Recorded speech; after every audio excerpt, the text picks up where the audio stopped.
We unpack. We unpack. We unpack. Coming to you live. Boxing Ego unpack. Yeah. We unpack. We unpack. We unpack. Coming to you live. Now, I hate to be the bearer of bad news, but your boy Ego, the best in the business, and it's not even close. If nobody's going to talk about it, I got to talk about it. What is Turki Al-Sheikh and Ring doing in the world of boxing, bro? Enough is enough is enough. We got to talk about it. So I was just thinking, this is just an ego rant / ego thoughts on what's going on, the current scope of boxing. And I know since birth, I was ahead of my time.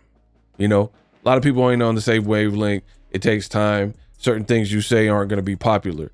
And me being an online personality and spitting these actual factuals, things aren't always like revered in real time. And I remember when Turki came out in Riyadh season and Ring, I had questions. Your boy Ego had questions. And me posing the same questions that I'm posing now is starting to make a whole lot more sense. So we're going to revisit it. So these questions were like, what's the game plan? What's the long-term plan? Like, I was hearing all kinds of bizarre things like Turki has money to lose, and as a business, he don't care if he lose tens of millions of dollars on fights like Crawford and Madrimov. And I'm like, yo, why would you put a fight in LA? You got Eminem. You see, I'm just Marshall Mathers. Hey, yo, you might see me walking. You might see me walking a dead Rottweiler dog with his head chopped off in the park with a spike collar hollering at him because the son of a won't quit barking, or leaning out the window with a cocked shotgun. Like, bro, what is the point of doing all this? To lose money. Like, what business do you know survives and operates like that?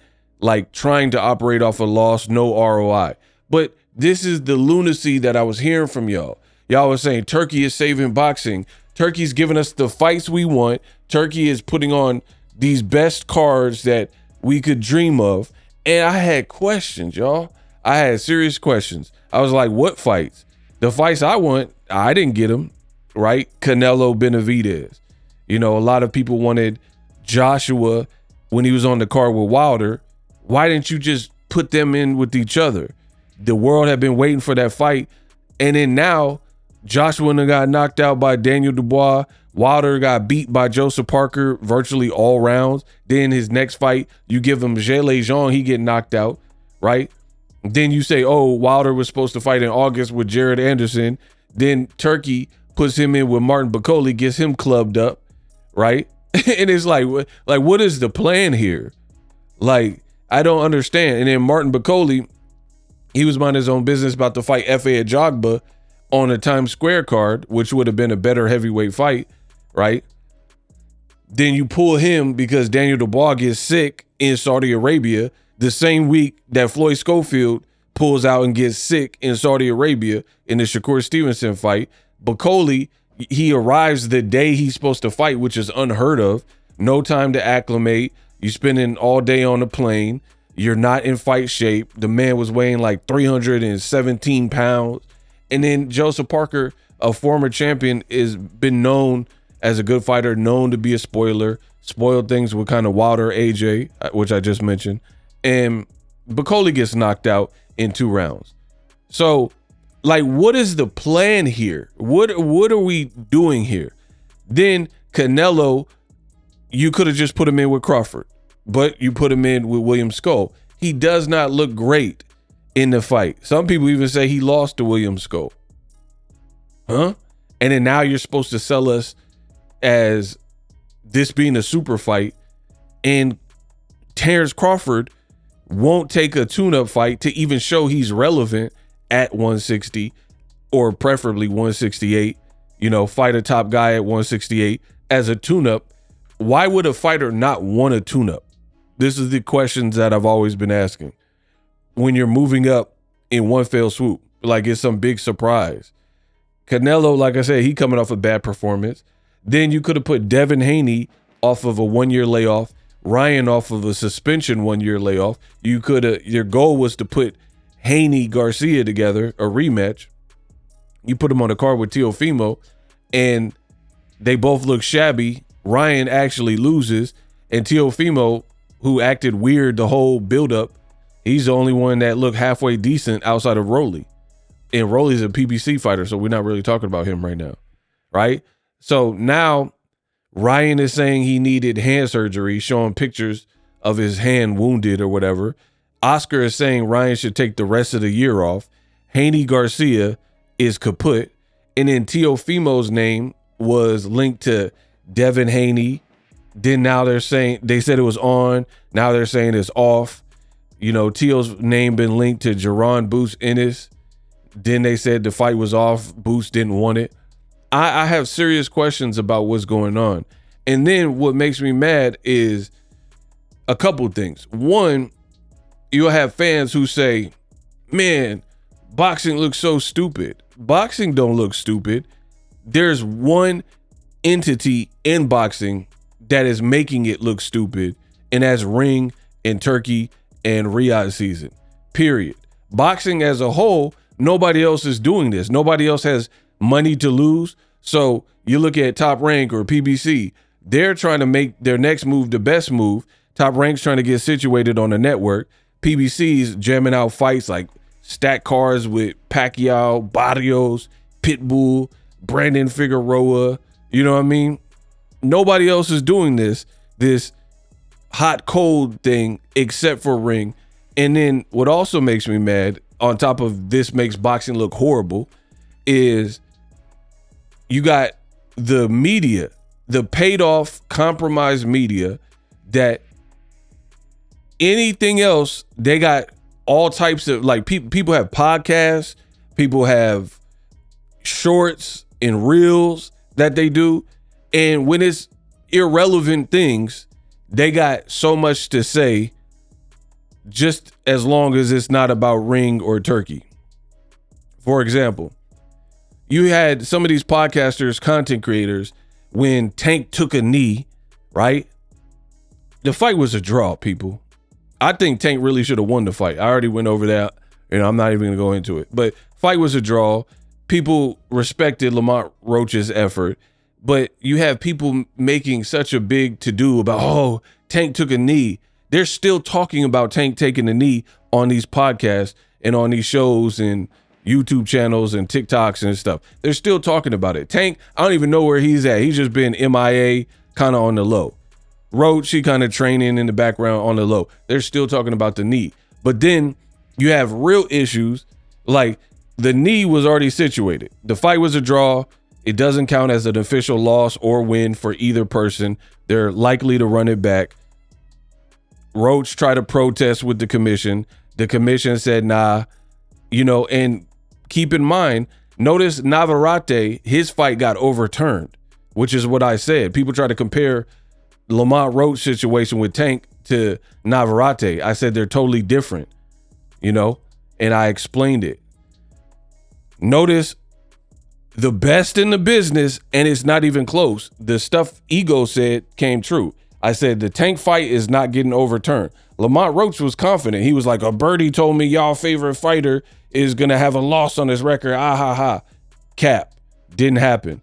And then after, Lamont Roach tried to play it off like, oh, we knew that they probably wasn't finna overturn it, but my team was looking after me. Then why'd you say a birdie said that your favorite fighter, meaning Tank, was going to have an L? Right? So you got people talking about Tank Roach situation to this day. Oh, but was it a knee? And bro, that's over. The commission ruled. They're not overturning it. They're likely doing a rematch. Let's shut up about it. But boxing is in such a horrible place because of people in boxing, and they don't want to talk about the real stuff. What about all these Turkey fights that are falling apart, right? Let's talk about that. And then y'all told me that Turkey has endless dough to make it rain. He don't care about losing. The number one problem with some of these fights we're hearing is money. Richardson Hitchens was also linked to Teofimo. Teofimo said Hitchens outpriced himself because he wanted $2 million. Teo, the reports say the Devin Haney fight, he was good fighting Boots for X amount of dollars, but then when Boots decided, nah, Teo's not on our radar or whatever, and then they looked at Teo Devin, I guess Turki wasn't willing to pony up and pay the same amount of money that he was going to pay Teo for the Boots challenge. Like, Boots is a champion. It's a more significant like fight with something at stake. So as a result, I'll pay you more for it. Right? I'll pay you more for it. But for Devin, his last performance wasn't great. People called him a runner. His style is not the same. We're not paying you the same. And then you got people who are saying, oh, but Teofimo, he ducked, you know, and for me, there's not enough information for me to outright say that Teofimo ducked, because here's the thing that I notice in boxing, people. I've been covering this beautiful sport for over 10 years, right? The best to do it, the best in the business, and it's not even close. Every time there's these public negotiations, the public not knowing any fact, not being in the negotiating room, they automatically side with who their heart or feelings tell them to side with. That is a fact. So Shakur and Frank Martin, very similar. You have people who weren't in the meetings, don't have the actual vitals and the money offered and stuff like that. And Shakur's like, Frank Martin ducked me, yada, yada, yada. Frank Martin's like, this ain't no duck. I was down to fight him. But if you're putting me on Top Rank, a rival promoter, you're putting me on ESPN at the time, a rival network, I got to leave the nest. You're going to pay me what I feel this fight is worth if I'm assuming all the risk, right? And I told you then, just like I'm saying with Teofimo and Devin, that is valid. That is valid. Frank Martin made the right choice because he held out, fought Tank, got the money he wanted on his actual network with his actual promoter, Al Heyman and PBC. So that was a bigger fight than Shakur and Frank Martin ever would have been at the same time. You know what I mean? So Frank Martin, in him holding out and not just assuming all the responsibility and just getting a lump sum or whatever Top Rank was offering and not being content with it, you know, he was smarter. So he held out. And for me, that's what it looks like here with this Teofimo situation. Now, I don't know all the full details, but this is what's being reported, that it's over financials. And I tell you, in making bigger fights, the number one thing is generally money, not who walks out first or what color corner I'm in or the location even.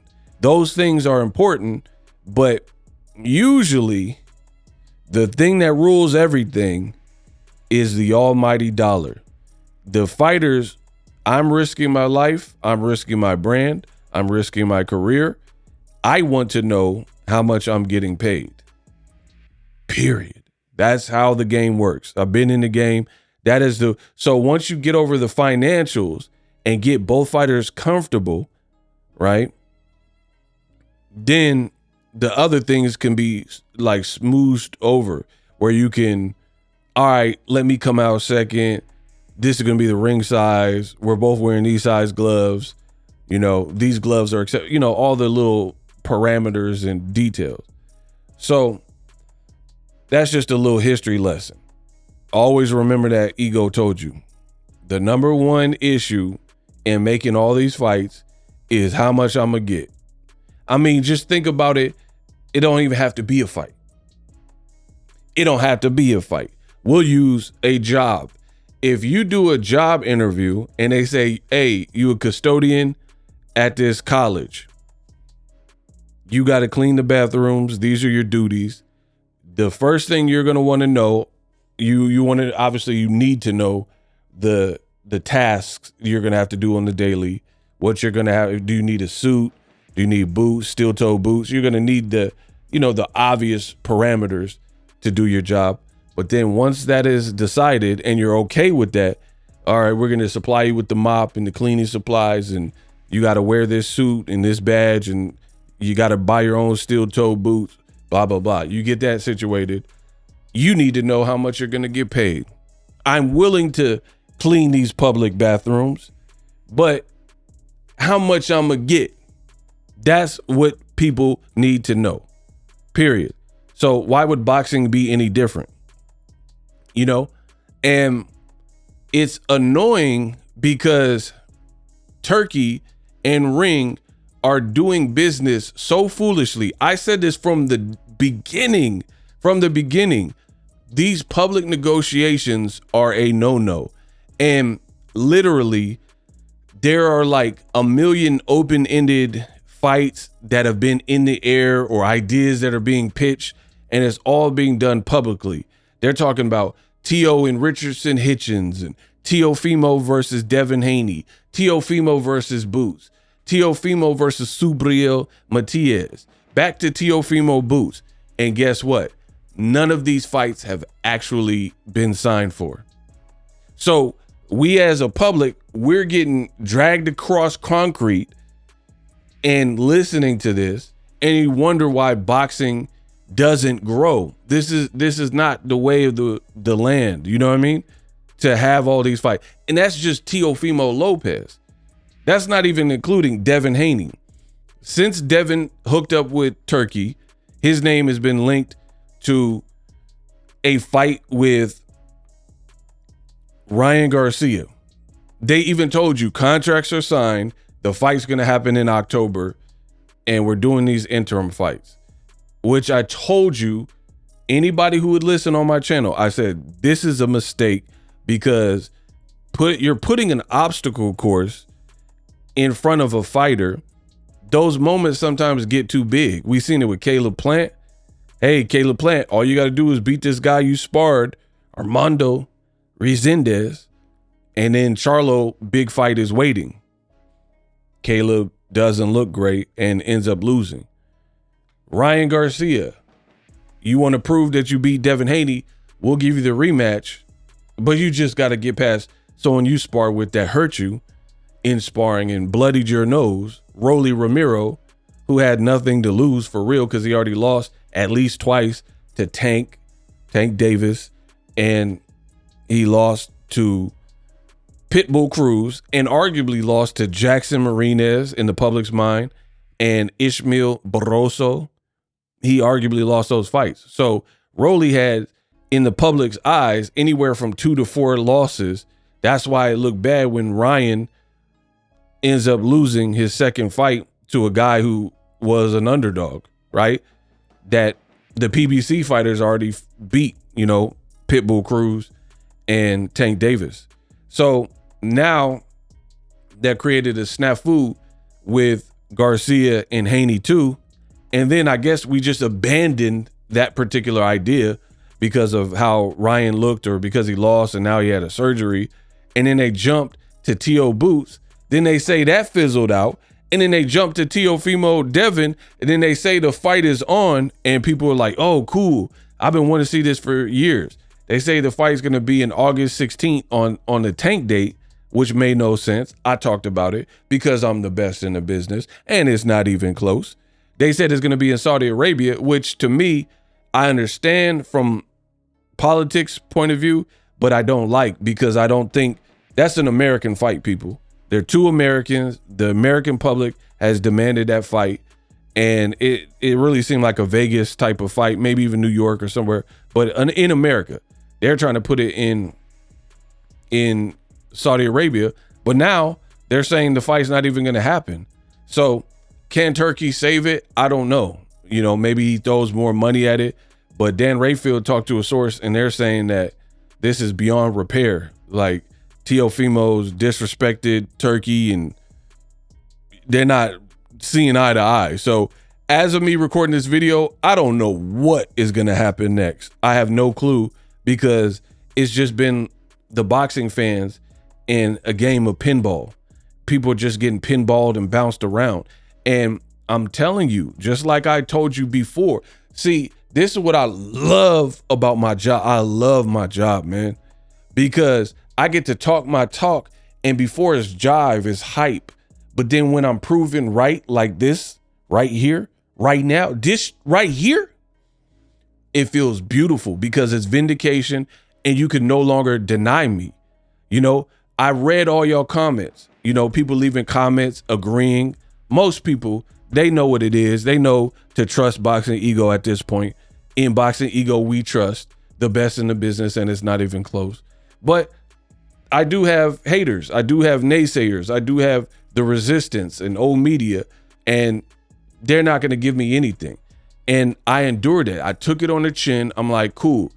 I'm putting out a message that feels real to me. I'm criticizing these things with how Turki and Ring are handling business. No one else wants to do it. Everybody else is kissing butt, right? A bunch of media people bought off and paid off. I'm up here 10 toes down, keeping it real with the boxing populace in public. And a lot of people aren't willing to do that. And I read your comments. I seen the slander. Oh, this guy's a hater. I can't watch this guy's videos. Da, da, da, da. And I endured that. Like I said, I'm a warrior. I took it on the chin and I'm like, fine, whatever. But now it's time for us to talk. Pensacola, we talk tonight. Bay Area, we talk tonight. Now I get to rub it in y'all face that the God was right. The Elohim of boxing was right. Pensacola, we talk tonight. Bay Area, Yay Area, we talk tonight. Yeah, now we talk. Now I get to talk my talk and unpack it like only I can. And I love it because, again, I deal with all the criticisms and you're wrong and you're hating. Turki's putting on the best fights and he put PBC out of business.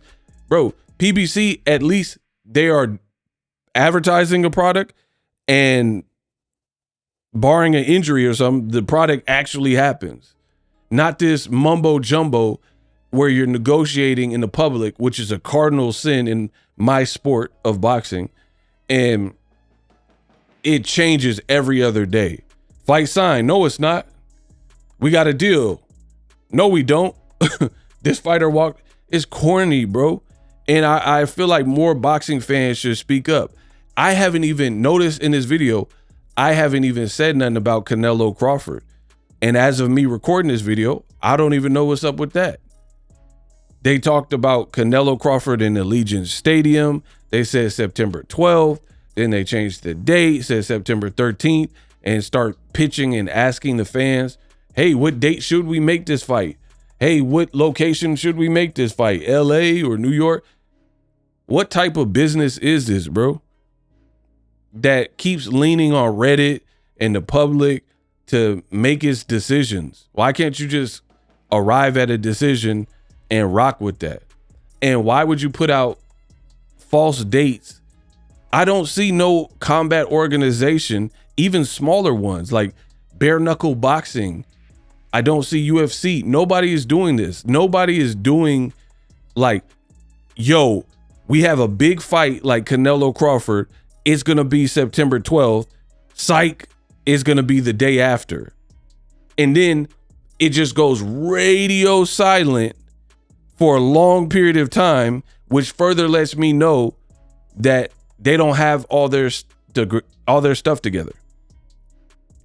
And again, as of me I don't know what's going to happen next, but as of me recording this video, we don't have no updates. I don't know the venue. A fight is not really official till tickets go on sale. How can it be? You know, and then it's bad for the public because I know diehard fight fans, different coasts. Some people live in Jersey and New York. So if there's a West Coast fight that they really like, they're trying to book ASAP. They're trying to get their hotel situated, get the flight accommodated. But the way Ring and Turki and Riyadh season are doing these fights, you cannot do that. And if you try to, you better have the flight insurance so you could get a refund, because all this stuff appears to be subject to change well beyond like standard boxing, where again, the guy fails a drug test or gets injured. These are like self-inflicted problems. A guy cheating on PEDs, the promoter, unless the promoter has supplied the fighter, which I've never even heard in boxing, where a major American boxing promoter supplied the drugs to the fighter and that came out. So that's the type of problem that's that camp. The promoter is not liable for behind the scenes somebody trying to cheat, right? Or if somebody gets injured in sparring, cut, nobody could have controlled that. The big issue here with Turki and Ring is all of this stuff is highly controllable, right? And those are the mistakes you really don't want to make in the sport of boxing. You can control not running your mouth and blabbermouthing things before they are ripe and ready. You know what I mean? It's just like, speaking of ripe, if you take a fruit that is not ready and you bite down to it, it's probably not going to taste good. It's not going to be sweet. It is not ripened. It's going to have a bitter taste, right? Because you are trying to rush the process. That's exactly what's happening with these Turki cards. And again, where is the media who keep talking about Tank took a knee and why is Pacquiao fighting at 46? That's like peanuts to an elephant. These are pretty small issues in the grand scheme of things. Tank took the knee. It was a freak accident. It was a one-off. Life goes on. Pacquiao, if he gets cleared to fight, he already looks in shape. He's taking it serious. He running up hills that the people watching this video can't run the same mileage that Pacquiao's doing. So if he want to fight at age 46, fair play to him. But why are boxing media members fixated on these smaller issues? If Pacquiao wants to fight at 46, this is not anything new. You have fighters like Julio Cesar Chavez. They do exhibitions. You had George Foreman, rest in peace to Big George. He came back in his 40s. You have Mike Tyson fighting Jake Paul. Who cares, bro? Mike Tyson fought Roy Jones Jr. late in the exhibition. Roy kept fighting. Like, Pacquiao being 46, I mean, we've seen a lot stranger. Oliver McCall fighting. So y'all don't really know boxing. I'm the king of this. So I know my sport. But yeah, Oliver McCall, older than Pacquiao, he coming back and fighting. Y'all don't know he just fought, right? So again, you guys as fans, you got to start tuning into the real boxing ego and tuning out the fake. There's a lot of low quality content in the space of boxing. I've been told y'all that. And now you're seeing it because these reporters, these content creators, these TikTokers and Instagrammers, how come they care about these minuscule issues in boxing and they turn it into these big episodic podcasts and YouTube episodes and all these things, but then Ring, they don't even touch it. They act like fight dates changing, no clarity, fights getting plucked and pulled, saying Dana White is doing the Canelo Crawford, then saying he's not, then saying he might do it again. Teofimo being linked to 8 different fighters with no conclusion. They're acting like this stuff is normal and they refuse to focus on any of these things, right? I also did a video. They said Turki had a meeting with Netflix that went bad. That is the rumor, that things went on where Netflix, it was looking bad, and he might have even compromised UFC's chances to get on Netflix. So there's a lot of moving parts, and I seem to be the only one talking about it. And another reason, I know what one of the reasons is because I can talk about it because I was telling you guys all of these things beforehand. So when they rear their ugly head and I was proven right, it's just another day in the office for me. But all the people who lied, said Turki's taking over boxing and Ring can do no wrong, and Turkey's making all the fights that I want to see. Now they don't have anything to say because they know they've been feeding you lies. It has all been a sham, right? Nobody else is doing this. Nobody else in boxing is moving like this with this level of arrogance and constant switches and bait and switch, old switcheroo tactics in boxing. And I gotta stand for something which I always believe in, because it hurts the sport of boxing. This makes it near impossible to follow the sport of boxing with any level of comfort if you're new. I'm seasoned. Lowry. I'm Mike Lowry of boxing. Cause I'm Mike Lowry, right? Can I eat the pickle? You know what I mean? I'm Mike Lowry. So I'm well schooled, well seasoned. I can keep up because I also do this daily and get paid to cover boxing. But to the average person, they got families, kids, jobs, 9 to 5. They don't got time to juggle boxing's lunacy with their daily life. So they tap in with me, the best in the biz, and, get an earful and see what's going on. But it's just annoying. And to be honest, it's annoying as a creator to create content, and then these things keep changing. And you got people who already put out lies and clickbait. So that automatically is going to change because they're putting out low quality content where they'll say something a few hours later, everything they said in that video is null and void. For me, I try to eliminate that by having true content with less clickbait, because it's just goofy. Imagine doing a video and you release it at noon, and by 6 p.m. local time, the video don't even matter because you've been disproven. Like, people put out content like Gervonta Davis and Lamont Roach, the fight is not going to happen. The rematch is on the rocks. And then the fight will get announced. So that whole video doesn't even make any sense anymore hours later. So I try to refrain from that. But everything I said about Ring and Turkey and how they're running their events has been true, right? 100% true. So I had to do this unpack and had to make this follow-up video. Y'all gonna give me my props. Y'all gonna give me my props for sure. Because when I was saying it, people didn't act like they understood. They're like, no, this card is stacked. They were saying Better Be If Beevil was going to be the biggest card of the year, and it's so stacked. Shakur's fight fell apart. Daniel Dubois fight fell apart. Bacoli got knocked out for no reason and pulled in a ridiculous situation. You know what I mean? The Schofield fight, where people thought that could be a test for Shakur, didn't happen. You got Shakur and Edgar Berlanga. They're putting in a tennis court or something. And then Berlanga is the main event with Hamza Shiraz. People thinking Shakur should be it. It's just all over the place. So again, I'm questioning the game of boxing.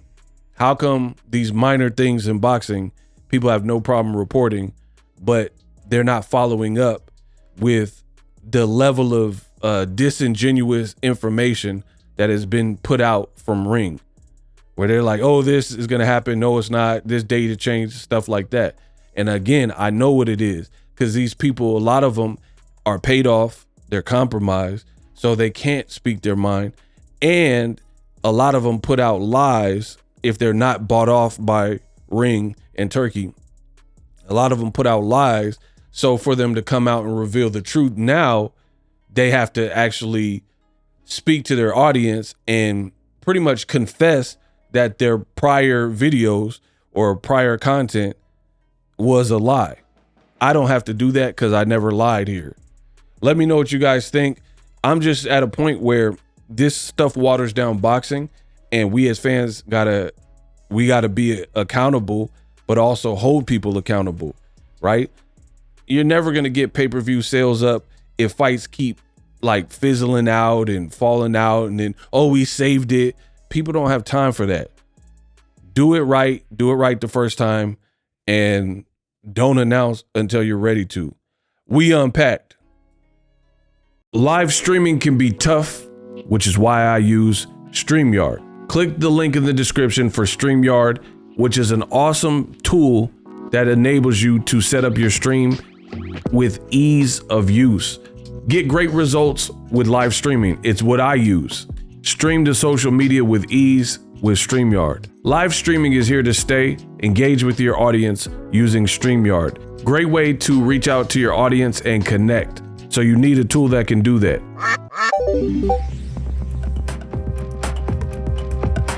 If you're new to YouTube and you're struggling to get views, one tool I can provide to you is TubeBuddy. I've been on YouTube over 10 years. I use TubeBuddy daily to crank out videos just like this one that you're watching.